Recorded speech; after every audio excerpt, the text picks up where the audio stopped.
Hello, I'm Aggelos Kiayias. I'm a professor at the University of Edinburgh, director of the Blockchain Technology Laboratory, and chief scientist at Input Output Global. In this video, I will share with you some of the advances in our research related to scaling the Ouroboros protocol. Ouroboros is a longest chain protocol that is based on proof of stake. This means that it shares similar qualities of decentralization with the Bitcoin blockchain. For instance, its ability to handle a continuously fluctuating population of participants. But it does this without the energy expenditure needed by proof-of-work-based protocols. Longest chain protocols are thought to have bad performance characteristics. Let's try to understand why this is the case. What are the kind of performance characteristics that are we interested in from a consensus protocol? A simple way to visualize the performance of a consensus protocol is to think of it as a pipe. The width is the throughput, and its length is the settlement time. We want wide throughput and short settlement. I'll focus on throughput in this video. I will explain what is the issue with longest chain protocols, and then show how we can still turn the tables and get great throughput without losing decentralization. In a longest chain protocol, the throughput in terms of transactions per second is bounded by this quantity f times b, where f is the block production rate per second and b is the number of transactions that can fit in a block.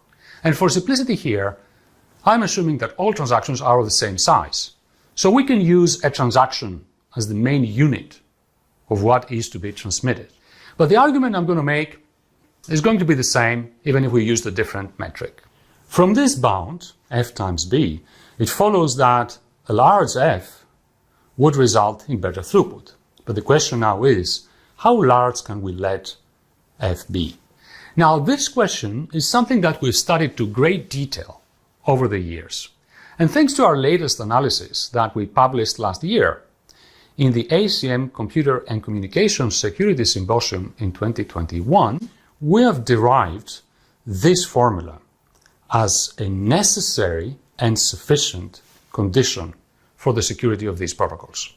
Here, this capital delta is the network delay for block propagation, PA is the relative power of adversarial parties, and pH is the relative power of honest parties. To understand the impact that this has on F, the block production rate, we need to understand the delay of the network for blocks. Now, this is a complex question, but a simple abstraction that will be useful and sufficient for our purposes that will approximate this delta delay is this formula. So let me break this down. Here, this capital C is the actual throughput of the communication link in terms of transactions per second between two peers in the network. Thus, this B over C is the time we need to push a block over a single link. However, we are on a peer-to-peer network with many peers connected to each other, and this will have a certain diameter, capital D. So, worst case, we have to also multiply by this diameter. And finally, the little d is a fixed delay that we will have independently of the amount of data that we need to send. Putting now all these together, we can derive an upper bound for the throughput of a longest chain protocol. The throughput is going to be less than this quantity. And as you see, this is independent of the block size. And as we expect, it is proportional to the communication link throughput and inversely proportional to the diameter of the network. Now, for some typical settings of the parameters here, let's just say 45% and 55% for the adversary versus the honest parties, and a diameter of 5 hops in the network, we get that the throughput of a longest chain protocol would be merely 8% of the throughput available in the communication links. This means that a longest chain protocol will leave 92% of the available communication throughput unused. A terrible waste indeed, and seemingly one that we can do nothing about.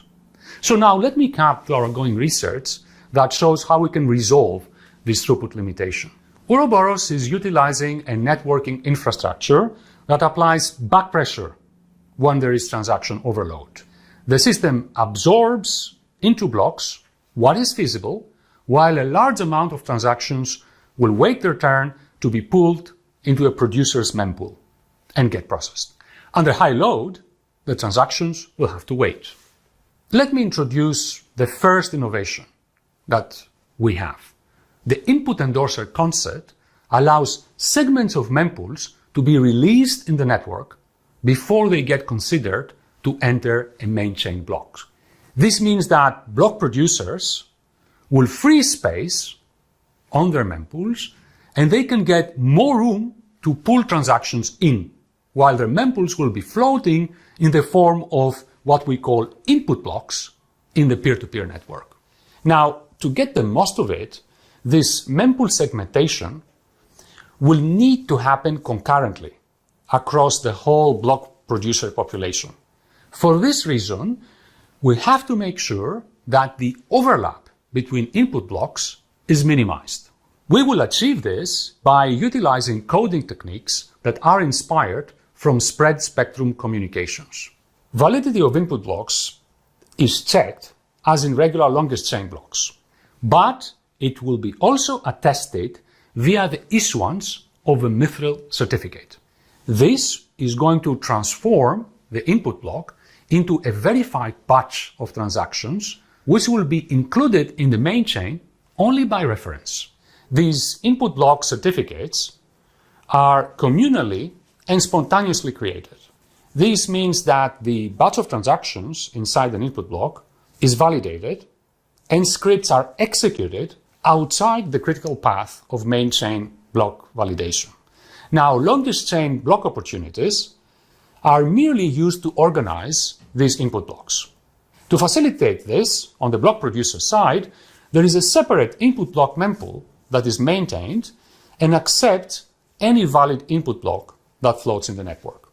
And with this convention, main chain blocks will be now called ranking blocks, since their main purpose is going to be to rank the given input blocks. With this, the final ledger is going to be determined by the transactions stored in input blocks. And remember that now these are already pre-validated. The serialization that is going to be offered by the longest chain will enable the resolution of any double spends that may be present in input blocks. And keep in mind that given the high production rate that we will have for input blocks, such double spends cannot be excluded. Now, this also showcases the power that the extended UTXO model gives us. Script execution and validation happens with this new design outside the critical path of main chain validation, while double spend resolution remains native to the main chain. But now it becomes a lightweight process that needs only to rely on detecting and resolving conflicts in the UTXO graph. Now, with this mechanism in place, we managed to decouple the longest chain mechanism from the heavy work of transaction carrying and processing, while script validation will be encumbering the system to the minimum degree possible.